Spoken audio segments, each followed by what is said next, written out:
Hi everyone, I'm John C. Morley, the host of the JMOR Tech Talk Show and Inspirations for Your Life.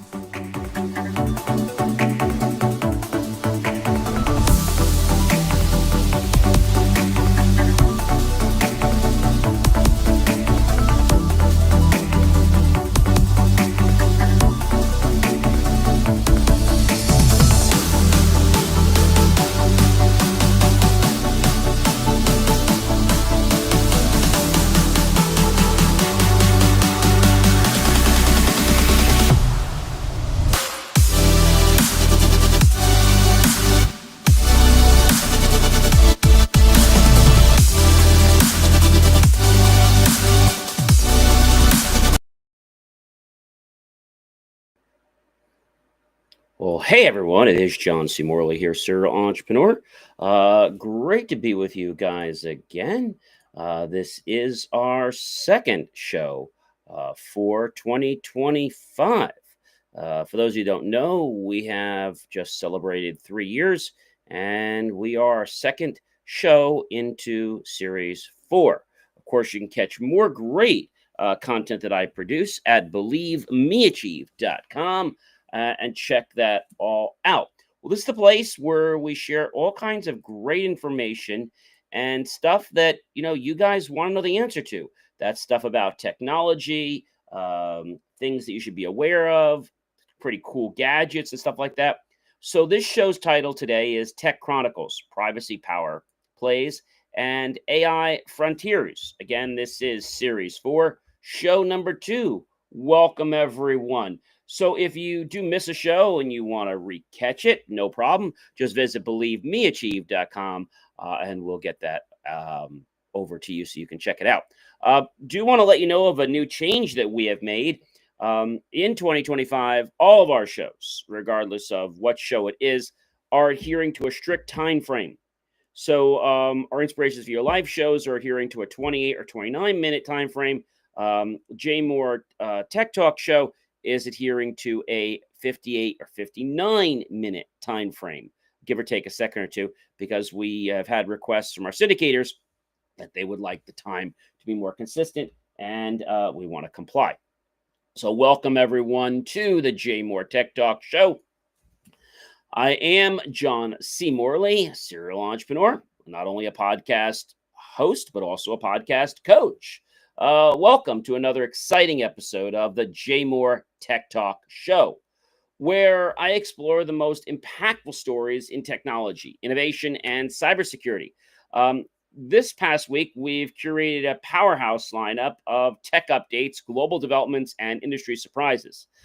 Joining us now as we dive deep into the trends shaping our world today. All right, let's start off with a really good one, and that is Apple. Yes, so Apple settles a Siri privacy lawsuit for $95 million.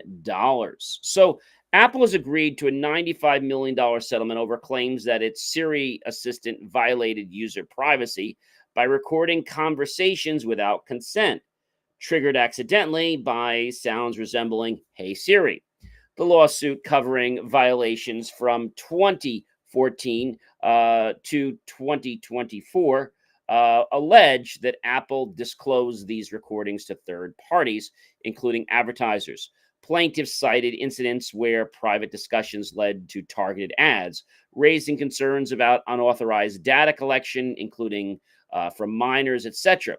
Apple, of course, denies this wrongdoing, emphasizing its commitment to privacy and claiming recordings were anonymized. The payout, equivalent to 9 hours of Apple's profits, may provide up to $20 per affected device. The case follows broader scrutiny of voice assistants, with a similar lawsuit against people like the Google ongoing lawsuit. And again, if Google wasn't wrong, they wouldn't settle. If Apple wasn't wrong, they wouldn't settle, right? Why would you agree to put $95 million up if you allegedly didn't do anything? I mean, that's just like stupid, right?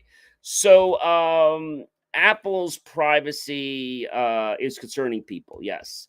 Apple's $95 million lawsuit has opened a lot of people's eyes, to what's going on. And this lawsuit about, like I said, the privacy assistant, it's one thing to take information, but it's another to take the information and then not know when it's being used.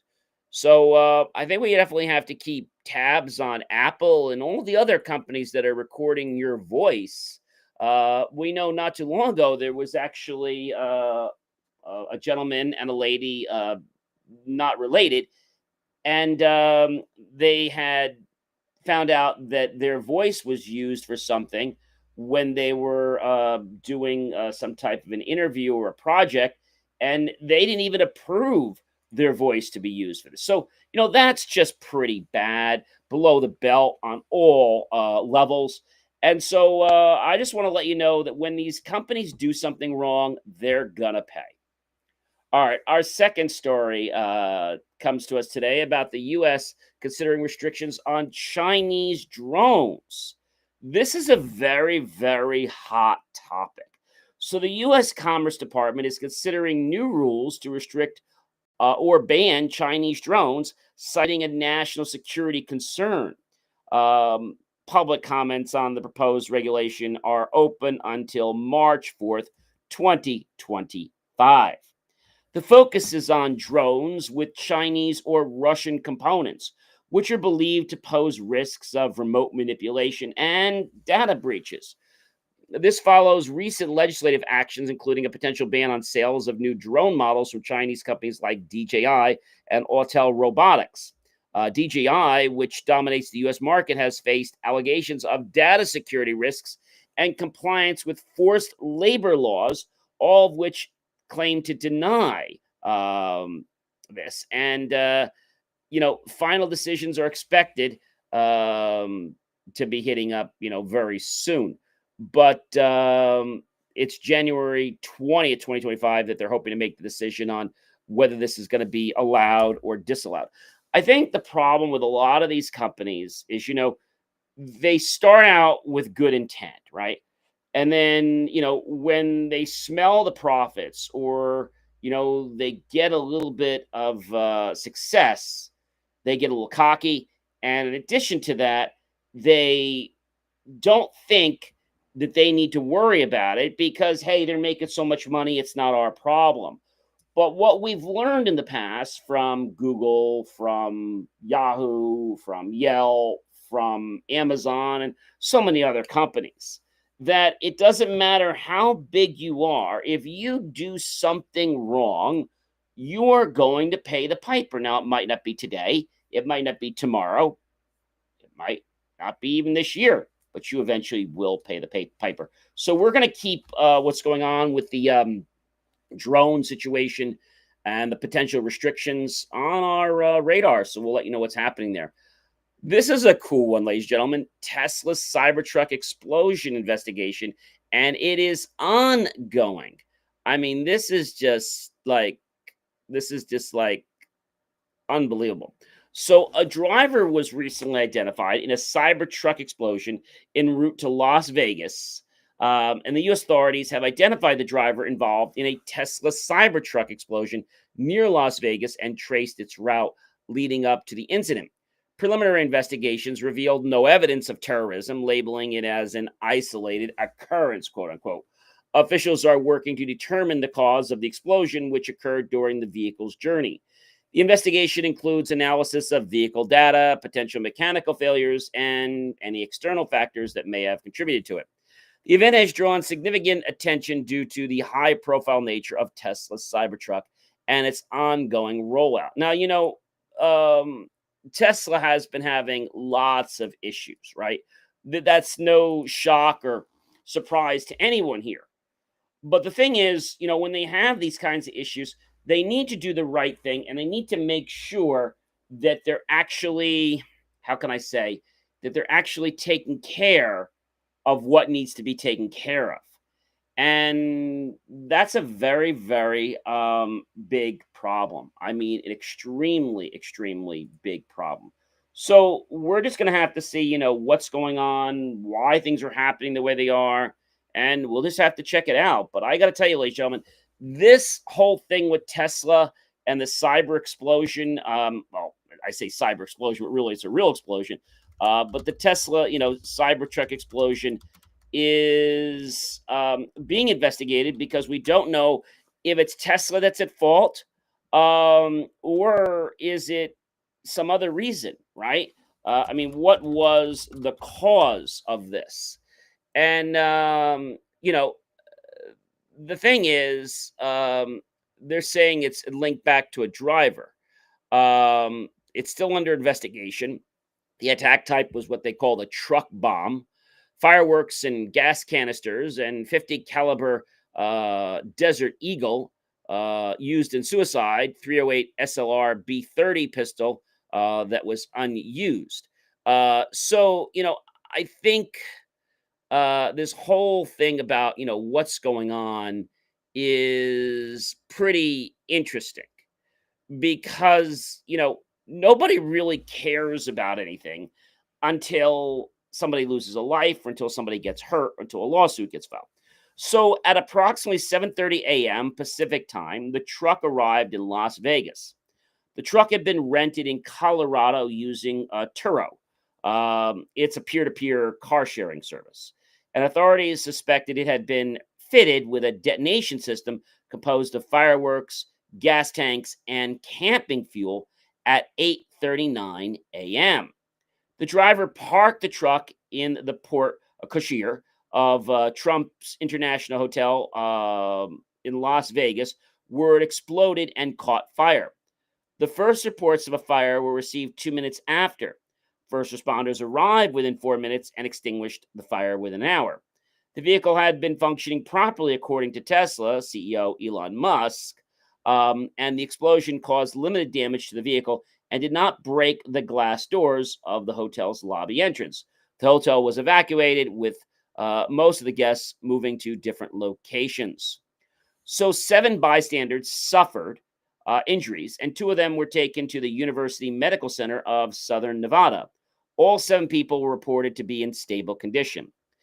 While sitting in the driver's seat of the vehicle, the only occupant fatally shot himself in the head before the explosion. The gun was found at his feet. He was identified by the Federal Bureau of Investigation as Matthew Allen Livesberger. He was born on July 22nd, 1987, and he died on January 1st, 2025, at the age of 37. And he was from Colorado Springs, Colorado. An active duty United States Army Forces soldier since January 2006, who was on approved leave.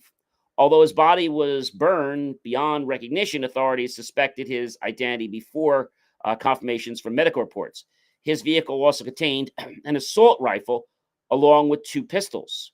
Leisberger was born in Arizona. He was raised in Ohio and was a student of Bucharest High School until 2005. He had ties to several other Ohio towns, including Ontario, Westerville, Cucachuga Falls, and he was in the Army for 19 years, deploying to several countries, including Afghanistan, Ukraine, the Republic of Congo, Tajikistan, and Georgia, receiving several accommodations for his services. So they were really revering him. Leisberger had been hurled in 2010 for collecting donations for children in Afghanistan in May 2009, and was later awarded 2 Bronze Stars, including one with Valor device for courage under fire, a combat infantryman badge, and an Army Commendation Medal with Valor. Nicknamed Berg by his colleagues, he was eventually ranked as a Master Sergeant and worked in multiple roles with the 10th Special Forces Group, such as Communication Specialist, Intelligence Specialist, and Senior Leader of an Operational Detachment Alpha, or ODA or A-Team. He graduated summa cum laude from Norwich University with a degree in Strategic Studies and Defense Analysis. Leisberger and his first wife divorced in 2018. Neighbors described him as being normal, quiet, polite. An ex-girlfriend who was a nurse who served military veterans and dated Leisberger on and off from 2018 to 2021 said that he identified as politically moderate, but leaning conservatively. Incredibly intelligent and never mean, She also stated that they broke up because he was not interested in being a stepfather and wanted to continue committing to his career. His military tour in the Middle East resulted in his untreated symptoms of depression that by 2019 led to behavioral changes, including isolation. He did not seek any treatment due to stigma against special force soldiers seeking them. He was raising an 8-month-old daughter, and according to his father, seemed normal when they last spoke on Christmas Day.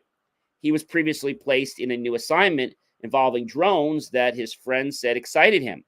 He was last posted in Germany to work as a systems manager for the U.S. Army, but was on leave in Colorado, according to his second wife. He had disappeared for several days before his death. Several addresses in the Colorado Springs area were associated with Liveberger's name. He and his wife broke up just 6 days before the truck explosion due to an argument regarding adultery. He rented the vehicle on December 28th in Denver, Colorado. The ex-girlfriend described text messages that he had sent her in the days past, just before the incident, praising his rented truck and expressing his enthusiasm about building drones in his new military assignment. The same woman stated that he felt things, quote, very deeply, and she could see him using symbolism, close quote, regarding those associated with the hotel and the truck, and that since, quote unquote, he wasn't impulsive, quote, she suspected that he was probably thinking it out. So the question is, why did he do this? And the FBI is still investigating. He also was known for criticizing both the income inequality, specifically from the top 1%, and diversity, equity, and inclusion in DEI efforts. He expressed his fears with the United States' rival nations like Russia, China, and North Korea, and Iran, and recommended that the nation embrace strength and masculinity and the end to the Russia-Ukrainian war by negotiating a settlement. So on the cover, he seemed like a very stable man. But again, if people have depression, I mean, you just don't know, what's going on or why things are happening or why people do something. So I think that's a very big concern, especially when people are in the military. Are they okay mentally? Because this is what happens. You don't find out there's a problem until there becomes a problem. And unfortunately, it had to come out this way. Ouch. Well, on a lighter note, ladies and gentlemen, Zoom, Zoom. Zoom opens a new office in Microsoft's backyard, Bellevue. Zoom has opened this new office in Bellevue, Washington, securing 19,085 square feet at the Symetra Center.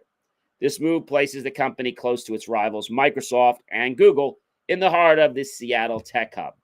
As Zoom expands its footprint in the region, it aims to tap into the area's tech talent pool, joining over 100 companies with engineering offices there.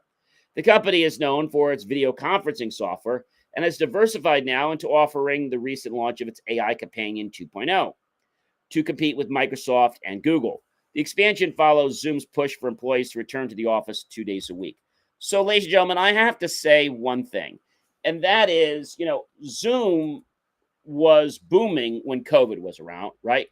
But, what is Zoom's major market now? And I think it's totally changed. But, this whole thing of AI, everybody wants to get in AI, right? And they are working on different things. But the thing is, what's actually going on with them? And again, they introduced this 2.0 companion not too long ago, supposedly helping to transform work and get more done. This is what they said. As part of the evolution in the AI work platform for human connection, Zoom launched Zoom AI Companion 2.0. And quote unquote, they said, we're thrilled with AI Companion's ability to help boost productivity throughout the workday with our new capabilities. AI Companion has the power to help people make the most of their meetings, kickstart documents, get important information at a glance, and transform their workday, quote unquote, said Jeff Smith, head of the product.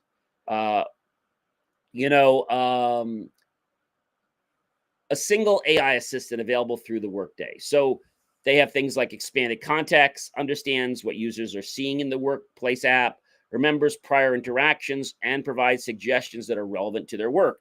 Synthesizing information, using information from across Zoom Workplace, including Zoom Meetings, Zoom Team, Chat, Zoom Docs, and Zoom Mail.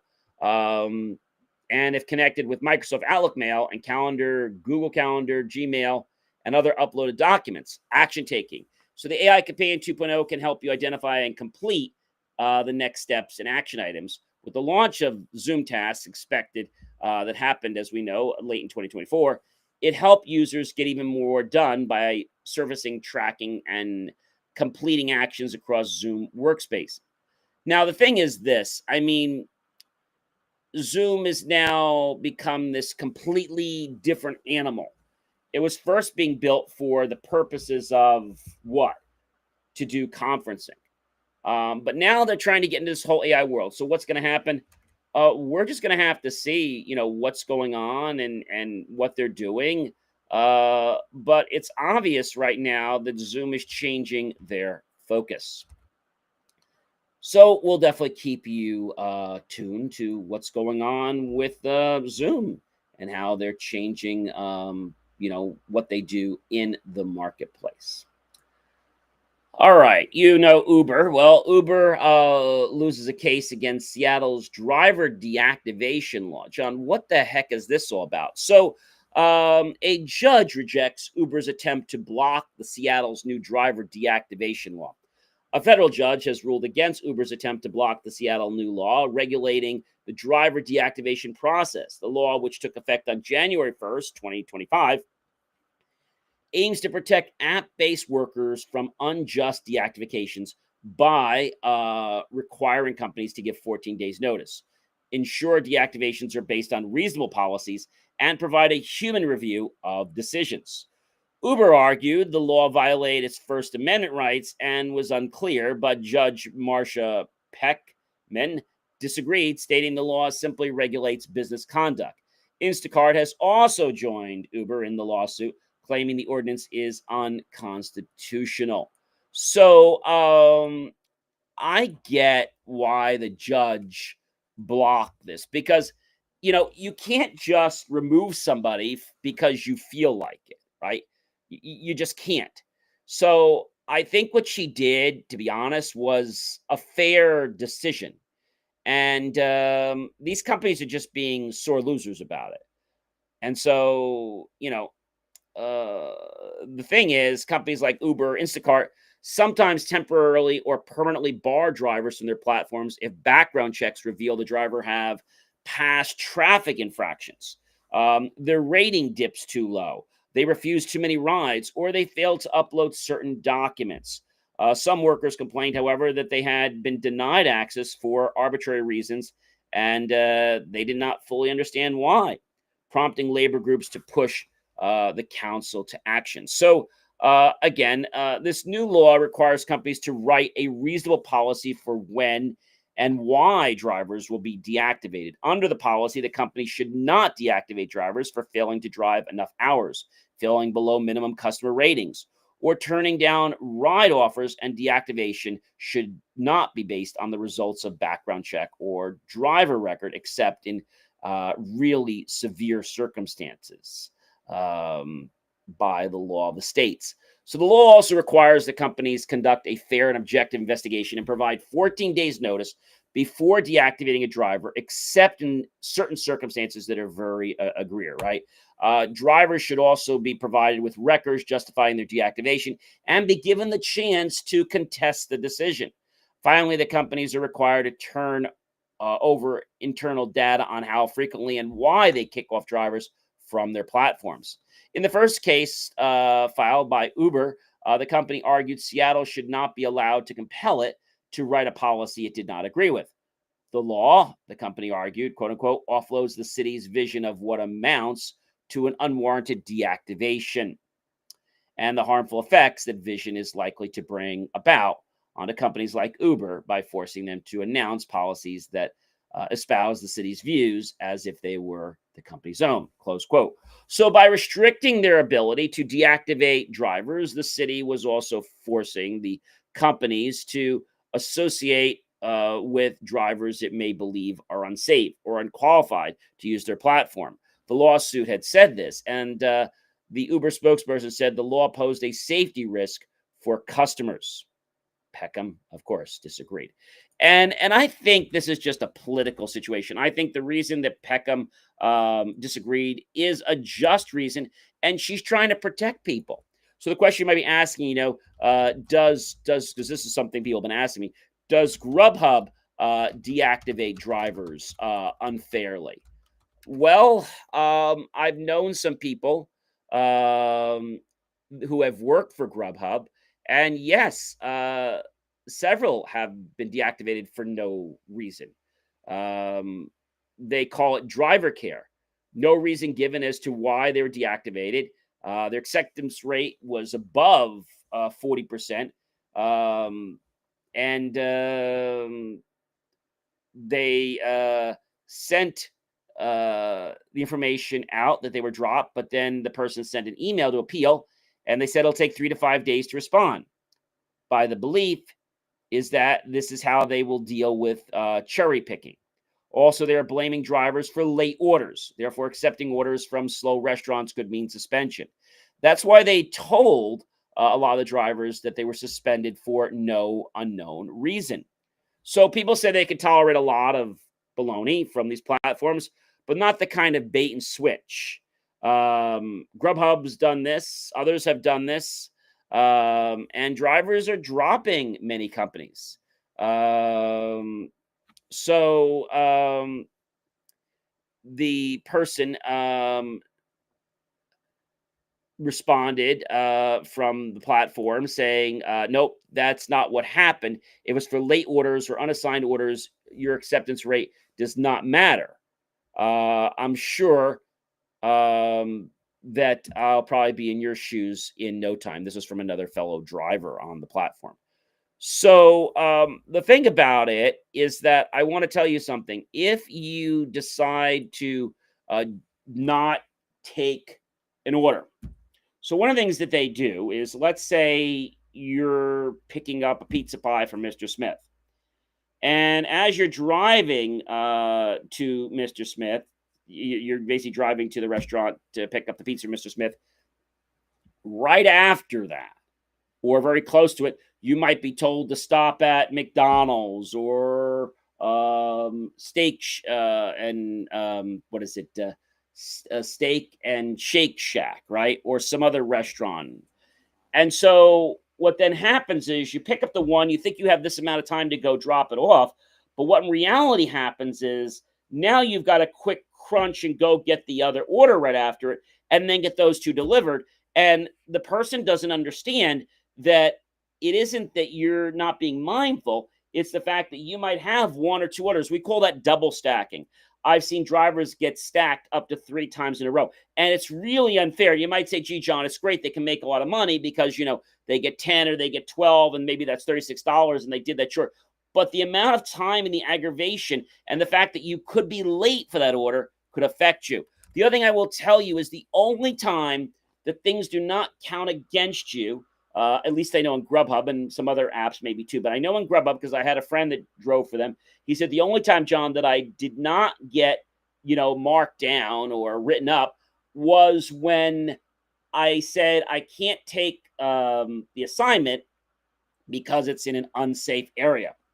Once you mention the words unsafe area, well, they say, okay, yes, we'll definitely remove that from your record and it will not go against your rating. You just have to use those words. It's an unsafe area because they have people going out at all hours of the night. And I think this is a big problem for drivers, whether you're a teen that just got your license, whether you're a college student, driving for Grubhub is unsafe in some areas. And, the thing is, if you feel unsafe, the first thing you should do, as long as it's not, no one's hurt, Normally, you would call 911, but if someone is hurt, you would do that. Um, if it's not an immediate safety threat, but you're not able to fulfill the order, you can select there's a problem at the bottom of the order and follow the on screen instructions. Based on the guidance from local law enforcement, Grubhub will proactively close markets when a market as a whole becomes unsafe for delivery partners. In the event that this happens, you'll be notified directly by Grubhub by email and SMS. If you have not received the communication, your market is still open. They say they welcome feedback and open communication. If you have local information to share, they ask you to contact their support team. Now, here's the other thing that's interesting. Whenever my friend had to call the number, right? You call them up and you got an order. And suddenly, whenever he tried to refuse something, if he didn't mention safety, it would go against his rating. So he would never do that unless it was a safety issue. Well, when he would call in, they would ask him for his information. And it's like a 5-minute merry-go-round. And he's getting people from other countries. Now, I don't have anything against other countries, but these people can't even speak English. In fact, the people that own Grubhub, this is a really good question. Who owns Grubhub? And this is something I think that's going to surprise you. It's owned by Just Eat Takeaway. It's a Dutch multinational online food ordering system. And that was recently acquired by Wonder Group Inc. for $650 million, with a deal that is expected to close in early 2025. So now you might ask me, John, who owns Wonder Group? Well, Wonder Group is another company. So it seems like they're spinning off these companies. And, this is a problem because more and more people are realizing that it's unsafe. And I think a lot of people out there feel that this is all they can do because they need to make money. There are other ways they can make money, right? So, there have been lots of problems, but the question still comes down to who owns Wonder Group for delivery. And, what you're probably going to find out with a lot of these companies, they're everywhere, right? They're buying everyone. But you'll notice you never can get through to management. Sometimes they're owned by chefs, and the thing is, these people are doing their day job, right? And they don't have time to talk to you. So, long story short, these companies are owned by millionaires and multimillionaires, okay? But they really don't care about you. So, an exciting development for the food delivery startup, Wonder Group is a fast-growing startup in the sector, and it recently announced a significant $100 million investment from the Nestle Corporation, one of the world's largest and most recognizable food and beverage companies. The strategic partnership is set to not only bolster Wonder Group's position in the fiercely competitive food market for delivery, but also redefine the future of food delivery service as we know it. But the one thing is certain is that they're trying to give people more options. They're trying to give people more culinary. They're trying to do more than just food, okay? And I think this is becoming a problem for a lot of people. And so the question is, what are they doing? Well, one thing they're doing is they're taking a lot of money in, and you know what? They are not giving service. So, they charge the restaurants a lot of money. And so I think right now they need to be held to a higher standard. I almost think these companies should be licensed in order to do business. And if there's like complaints, that the town or FTC or whoever goes after them. And ladies and gentlemen, the U.S. Treasury was suspected to be hacked by the Chinese government, U.S. And so I want to tell you something very interesting. So I post these reels during the week, right? I usually post 2. So there's an AM reel and there's a PM reel. And the way it works is this show covers all topics from Monday through to Sunday. Well, I made a post on TikTok, And a very interesting thing happened. Within 5 minutes or less of that post, I got a warning telling me that if I do this again, I'll have a strike against me. If I keep getting strikes, I'll be banned. So I'm like, why? So I look into the message and it says, you know what? You are spreading rumors and providing false information. I politely write back to them and click appeal. And I said, I beg to differ with you. I am a journalist. I'm certified. I am stating fact. I can give you several sites that have this. This has been known in other news. I think maybe your AI bots are a little bit too aggressive. And maybe if this is the way it's going to be, then maybe you should be shut down. Okay. Now, I'm not saying to shut down TikTok, but I think they're getting very concerned right now because the decision is in the U.S.'s hands. Are they going to be shut down or not? But they responded very amicably. Now, I don't know if this is because they're on the chopping block, or so to say, because normally whenever I ask messages of TikTok, I get a response and I'm like, sorry, that's the way it is. If you don't like it, well, that's too bad. Now they're trying to do something. So a little bit about this story, okay? Chinese government hackers reported to breach the U.S. Treasury's Office of Foreign Assets Control. That's the OFAC, because you know everybody likes acronyms, especially in the government. And the Office of Financial Research, the OFR, as reported by the Washington Post and several others. Now, the hackers also targeted Treasury Secretary Janet Yellen's office. The breach, which resulted in the theft of unclassified documents, was disclosed earlier in the week by the Treasury Department, and the cyber attack is believed to be linked to the United States sanctions against Chinese entities. Now, the attack exploited vulnerabilities in third-party cybersecurity provider Beyond Trust in response to China denying the involvement and calling the U.S. claims baseless. Of course, they would say that. But, if we have proof, then, but I have to give TikTok a kudos because, they did respond very professionally. And again, I don't know if it's because they've changed their ways or because, they know they're on the chopping block and they don't want any more problems. So I thought that was interesting. But within less than 5 minutes, I got a message saying that my account is in good standing and the warning had been removed. Because normally it takes a month or 3 months to get all your warnings removed. Otherwise, it can be a big problem. So we're definitely keeping an eye on this. And here's an interesting one, ladies and gentlemen. Cyber scam targets job seekers. This is very, very interesting. A new cyber scam is targeting job seekers, and it's really starting to, let's say, disseminate it all around the country. So it focuses on Android devices primarily. Research by Zimperium Z Labs uncovered a mobile phishing campaign, is what they call it, mishing, M-I-S-H-I-N-G, where scammers impersonate job recruiters, leading victims to download malicious apps that install the app-light banker Trojan.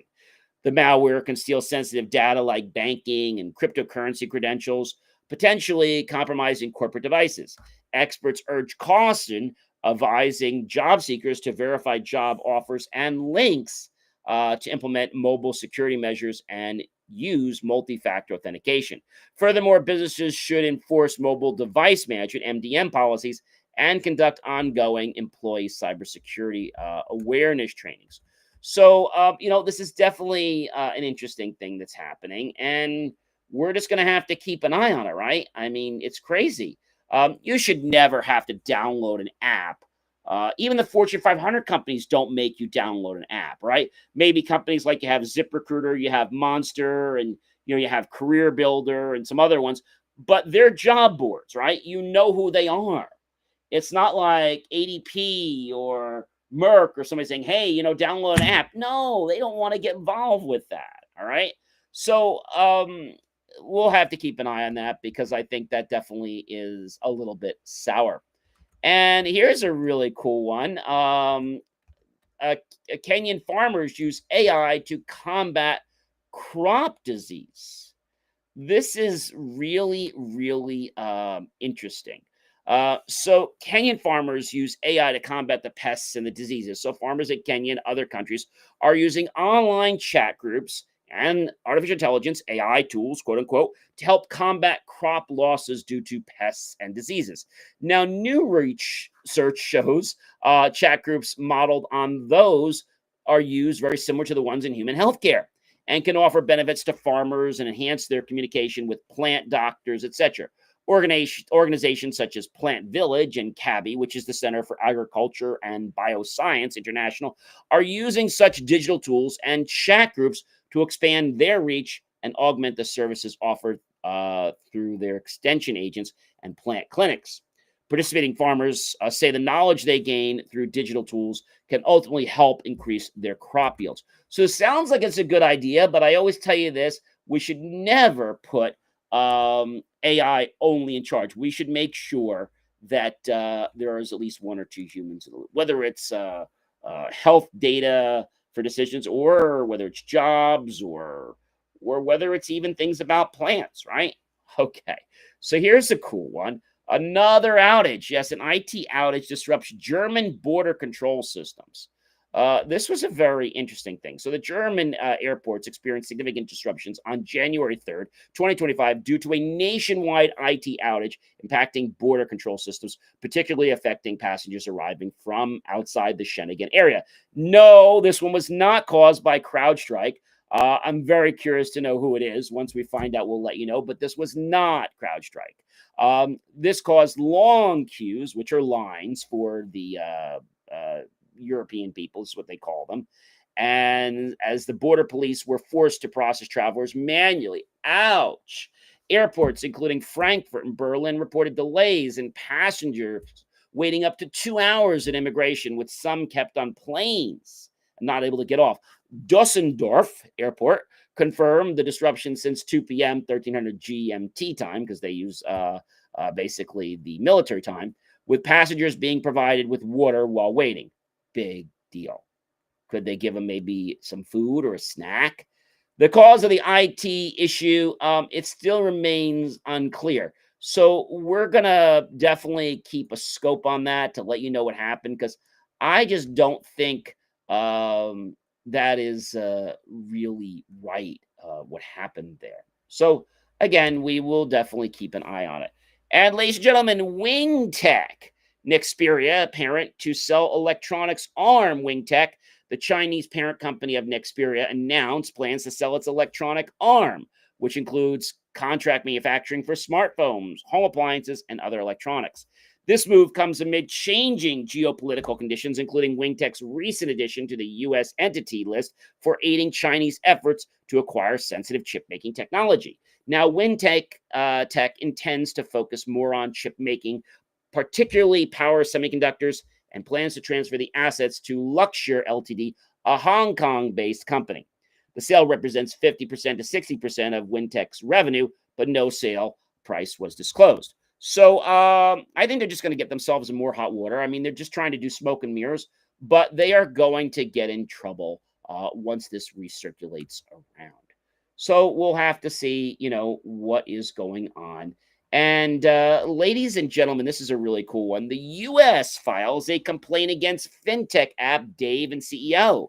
So the U.S. Justice Department has filed a complaint against the fintech company Dave Inc. and its CEO Jason Wilk for alleged violations of the federal law. The complaint, backed by the Federal Trade Commission, the FTC, claims the company misled customers by falsely advertising cash advances of up to $500 that many users never received. Dave is also accused of charging hidden fees, misrepresenting the use of customer tips, and implementing recurring fees without easy cancellation options. While Dave denies many of these claims, it has rolled out a new fee structure to address some of the issues, including the removal of tips and express fees. The government is seeking consumer compensation, civil penalties, and a permanent injunction. So, it's funny, ladies and gentlemen. Companies don't just decide to change or do something because they want to be nice, right? They know they're wrong. They're just trying to politely step aside, right? And a lot of companies, we talked about this another time, where it's hard to cancel, right? So, you know, they claim they're on a mission to build products that level the financial playing field. Unfortunately, what they seem to be doing is taking many people to the cleaners, not literally, um, by emptying their wallets with all kinds of fees that just don't seem to add up. And it's one thing if you're going to get charged, right? You go to the Apple Store and you know that in 7 days somebody's going to start billing you, and you can also cancel it very easily. But it's another thing to find, well, gee, why is that getting billed, or why did I get billed twice, right? So I think these are important things to consider. And we will definitely keep you on the loop of that. Our last story, which I think you guys are going to find pretty interesting. So Donald Trump elect doesn't get in, as you know, for another week or so. Biden administration blocks the Nippon Steel bid for U.S. Steel. President Joe Biden has blocked the Nippon Steel $14.1 billion acquisition of the United States Steel Corporation, citing a credible threat to a U.S. security. The decision, announced after a review of a U.S. security panel, halts a controversial deal that had sparked political tension between the U.S. and Japan. Despite the rejection, both companies have expressed plans to pursue legal action to advance the sale. I get it. But, they are being dishonest, and I hate to see them waste the court's time, because this is a big problem. This is a very, very big problem. And so, just because you have a few dollars doesn't mean that you can get the government or whoever you have to do whatever they want, right? So it's a controversial deal. And so, with it being controversial, um, it causes some issues. The question I have is, will Trump allow the Nippon deal? Um, and he's not in yet. But the U.S. Steel CEO appeals to Trump after Biden blocks it. Of course, it's like the teacher gives you a hard time, so you're going to go up to the manager, you're going to go up to the principal, right? The chief executive of U.S. Steel appealed directly to President-elect Donald Trump to take a second look at the Japanese company $15 billion deal to buy the American steelmaker. President Joe Biden blocked the deal between U.S. Steel and Nippon Steel recently, as you know, citing the national security concern. Trump has also opposed the purchase of the once iconic Pittsburgh-based firm, and again questioned the proposed sale just recently. But the U.S. Steel CEO David Burritt told CNBC recently that he believes he can appeal to Trump's business sensibilities. "Quote unquote, we have a new president that will take a fresh look at this. We understand what his current views are, but he's a smart guy," Burritt said. He added that he hopes Trump will see how this helps make U.S. Steel great again. And frankly, Nippon is going to pay for it, he said, echoing Trump's frequent assertions during the 2016 campaign that Mexico would pay for a wall along the U.S. southern border, which never came to pass. A spokesperson for Trump referred to his earlier comments on the matter. A White House spokesperson reiterated a statement provided to NBC recently that President Biden will never hesitate to protect the security of this nation, its infrastructure, and the resilience of its supply chain. Since Trump won the election, a deluge of business leaders have visited his Mar-a-Lago resort in Florida recently, as they are seeking to win favor with the incoming administration, among them Apple CEO Tim Cook, Amazon founders Jeff Bezos, Alphabet CEO Sundar Pichai, which is actually a kind of a hidden version of Google, Netflix co-CEO Ted Sarandos, and Meta CEO Mark Zuckerberg. Trump's inaugural committee has also received millions in donations from Apple, Amazon, OpenAI, Uber, Meta, and some of their executives personally. 20 mayors and community leaders in Pennsylvania, Indiana called on Biden to approve the deal in a letter late last month.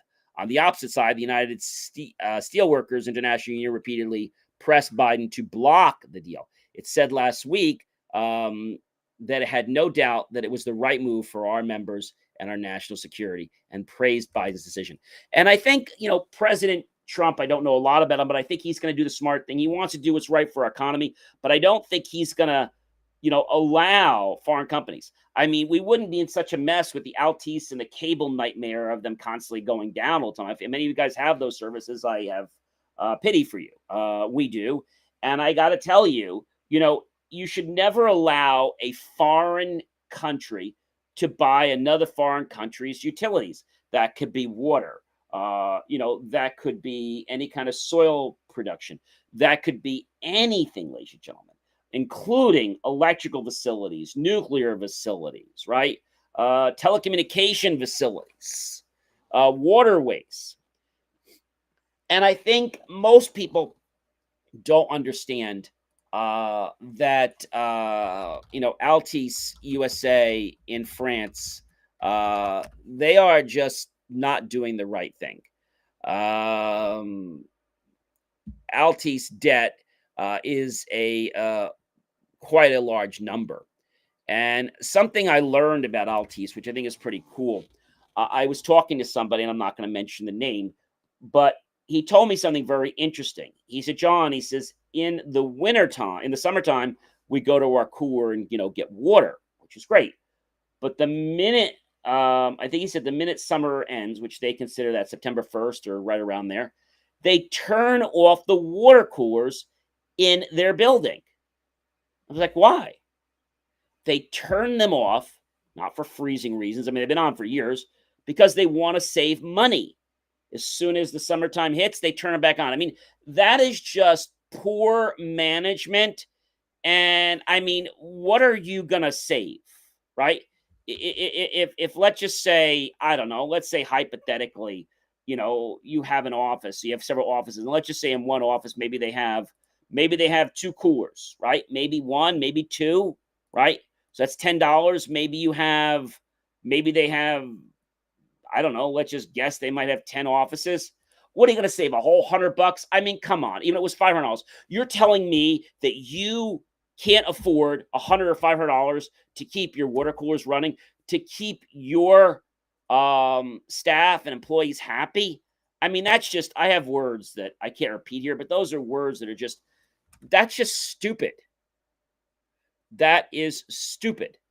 And the question I was asking is, will Altice ever sell the company? So, Comcast is not interested in it. I should tell you that. And the ATUS stock has risen 9.7% since the rumors took over interest from Comcast. And they don't believe the deal will happen. With its $26 billion current enterprise value, ATUS may be too large to acquire, and any deal will push Comcast leverage above target. ATUS has deep problems that are difficult to fix, and its synergies would be limited by differences in technologies and wireless arrangements. A new team has just started, the controlling shareholder, although they're motivated to sell, and ATUS had already failed to sell part of itself in 2022. So I think, ladies and gentlemen, the question is, will we put enough pain in Altice's pocket that they're going to have to sell? When the government mandates them to go all fiber, they're going to have to be on board. If they're not on board, you know what's going to happen? I'm telling you what's going to happen. It's going to be a major, major problem. I mean, you're talking about a major, major problem. Not one that's just going to annoy a few people. One that is going to literally cause issues. Now, if I look right now, hypothetically, how many lawsuits, okay, are against Altice USA? And there are a lot.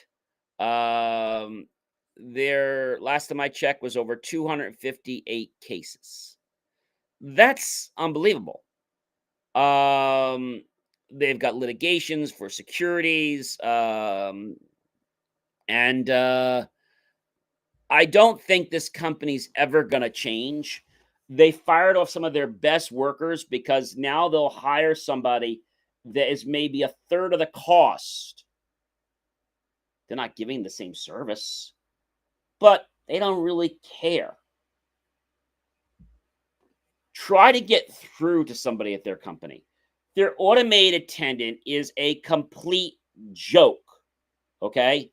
And when you press 0, it's like, sorry, I didn't understand. Like, I don't know who's worse with the auto attendants, them or Amazon. And a lot of them say they do it on purpose because they want to keep their call volume down. Whatever it is poor client service. It is poor customer service. And I think we as the people need to let not only our administration know, let the BOA know, the Board of Utilities, BOU. And, we've got to send things to them in writing. We got to let them know how unhappy we are. When you file a complaint with the BOA, you will find that they will get back to you. The problem is they're so good at merry-go-rounding the situation and the concern that it's like a full-time job dealing with them. Yes, they have an escalation center, right? But all you do is deal with people that say they're working on it, but really at the end of the day, it's like you have to babysit these people. I mean, is this really the way a cable provider or internet service provider should operate? I don't think so. Do you? So we've talked about a lot of trends this week, and I think a lot is happening. Also, I want to let you know, ladies and gentlemen, Apple is doing something pretty interesting. I said to you, Apple is coming out with a new. It's not out yet. It's supposed to be out. They're developing, like I said, the smart doorbell, which we had talked about. And so they're doing this because of one reason. They're doing this because they want to get into the smart home market. They're starting to develop the smart home doorbell with Face ID technology. So now when you go to your house and you look at the camera, which is a doorbell, it unlocks your door. I don't know if I like that, just like your phone. They're hoping it can integrate with existing HomeKit locks through a partnership with a lock maker, but the details are really unclear. The doorbell is still in the early development with potential release not expected until late 2025.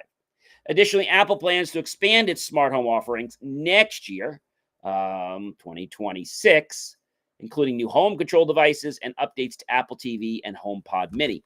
But my question, ladies and gentlemen, is can they really do this? I don't know. We're going to have to find out, because if they can't do this, this is going to be a very, very, very big problem. And reason I say they can't do this is because what might happen is they might get hit with another lawsuit. I mean, we've seen how they have been, let's say, untrustworthy. When it comes more to money, well, money speaks, doesn't it?